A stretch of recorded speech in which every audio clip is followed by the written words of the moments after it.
Kesalahan kronologi sejarah yang mustahil. Analogi sederhananya, bayangkan buku sejarah menulis Presiden Jokowi sedang berbincang dengan Presiden Soekarno. Kita langsung tahu itu mustahil karena saat Jokowi menjabat presiden tahun 2014, Pak Soekarno sudah lama meninggal. Nah, Quran dipenuhi kasus-kasus semacam ini. Mari kita lihat beberapa temuan. Surah Toha 85-87, Musa disebut berhadapan dengan orang Samiri.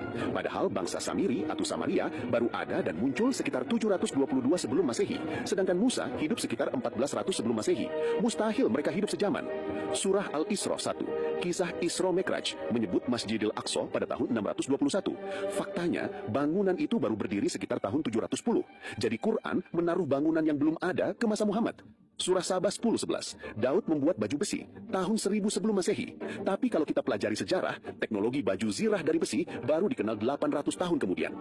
Surah Al-A'raf 120-124, Musa disebut hidup di zaman Firaun dengan hukuman salib. Padahal tradisi penyaliban baru muncul abad ke-5 sebelum Masehi, jauh setelah Musa.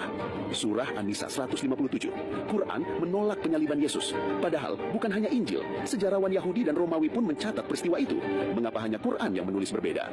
Surah Maryam 28 dan At-Tahrim 12, Maryam disebut saudari Harun, seolah sejaman dengan Musa. Padahal jaraknya 1400 tahun. Entah maksudnya saudari kandung atau apa. Kalau kitab ini sempurna, seharusnya jelas, bukan membingungkan. Hadis dan sejarah kiblat.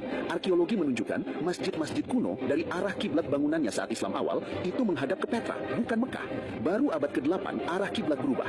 Pertanyaannya, kalau Ka'bah sudah ada sejak awal, kenapa umat dulu sholat ke Petra, bukan juga ke Al-Aqsa seperti klaimnya? Apakah ini ada kaitannya dengan bisnis haji masif setelah berdirinya Saudi 1932? Surah Al-Qasas 38 dan Al-Mu'min 36, Fir'aun dikisahkan berbicara dengan Haman. Tapi Haman hidup di Persia abad ke-5 sebelum Masehi, sementara Fir'aun ribuan tahun sebelumnya. Mustahil mereka bisa bertemu. Surah Al-Kahf 96, kisah Zulkarnain membangun tembok menahan Ya'juj dan Ma'juj. Narasi ini identik dengan legenda Alexander the Great. Hingga kini tak ada bukti tembok itu pernah ada. Surah Yusuf 20, Yusuf dijual dengan beberapa dirham. Padahal Yusuf hidup 1800 sebelum Masehi, sedangkan dirham baru muncul 600 Masehi. Seharusnya shikal, seperti catatan Alkitab. Semua ini membentuk pola yang jelas. Quran bukan catatan sejarah akurat, melainkan kompilasi literer. Kisah-kisahnya lebih mirip dongeng moral atau narasi fiksi, dipinjam dari Taurat, Mazmur, dan Injil, lalu dipoles ulang demi agenda politik agama baru di abad ke-7. Maka pertanyaannya, kalau Quran benar-benar wahyu ilahi, mengapa isinya penuh kesalahan sejarah dan anakronisme? Atau, lebih masuk akal, bila kita melihatnya sebagai produk manusia abad ke-7, lahir dari kebutuhan politik dan identitas sebuah komunitas baru bernama Islam.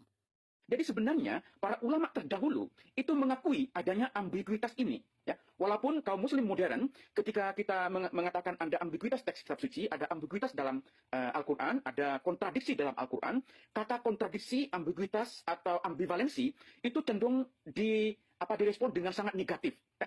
Bagaimana mungkin ya, dalam Al-Quran itu ada kontradiksi? Gitu. Adalah suatu sikap yang tidak tepat. Kalau kita menganggap dalam Al-Quran itu ada ambiguitas, ada ambivalensi, dan seterusnya. Ini sebenarnya pandangan modern. Orang-orang yang terlalu bersemangat dalam beragama. Mana Quran yang kontradiksi? Satu sama lain. Kalau kau nggak bisa jawab, kau fitnah. Kau musuh kambing umat Islam. Mau bunuh pun nggak apa-apa. Kalau kau menghina Islam, menghina Al-Quran. Ini debat akademik, Profesor. Enggak. Ini giliran saya. Enggak, saya punya... Tadi lo yang ngomong, gue diam loh. Enggak, jangan. Ini debat akademik, enggak boleh seperti debat itu. Akademik, maka aku bertanya. Ya.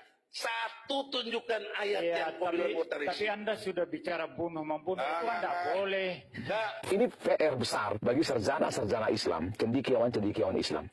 Bahwa dari internal Islam sendiri, banyak yang meragukan apakah Al-Quran itu adalah kitab sejarah, kitab historis. Artinya, apakah peristiwa-peristiwa yang dicatat dalam Quran itu benar-benar terjadi, benar-benar pernah terjadi. Itu faktakah, ada datanya kah, dan seterusnya.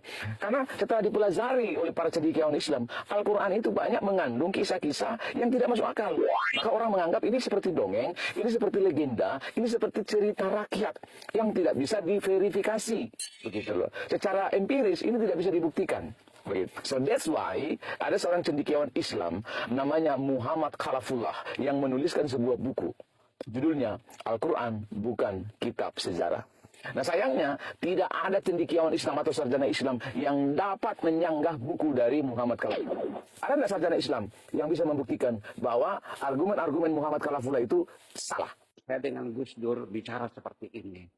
Kata Gus Dur, yang memang begitu Pak Sakur, saya ini beragama kayak pegang bara. Dilepas nggak boleh, dipegang saya sakit. Ya kan artinya. Oleh karena itu, yuk sekarang kita berpikir. Jangan takut murtad dong. Daripada kamu mempercayai sesuatu yang tidak benar. Betul nggak? Ya iya, berpikir kritis, berpikir kritis, berpikir kritis. Selama ini kita dididik beragama ini dengan cara pejamkan matamu, matikan lampu, tutup jendela, kunci pintu. Yakinlah begitu caranya. Selama ini kan begitu. Pokoknya kan begitu. Yuk kita berbicara rasional. Itu yang saya inginkan. Kita bedah isinya, banyak ditemukan anakronisme, kesalahan kronologi sejarah yang mustahil. Analogi sederhananya, bayangkan buku sejarah menulis Presiden Jokowi sedang berbincang dengan Presiden Soekarno.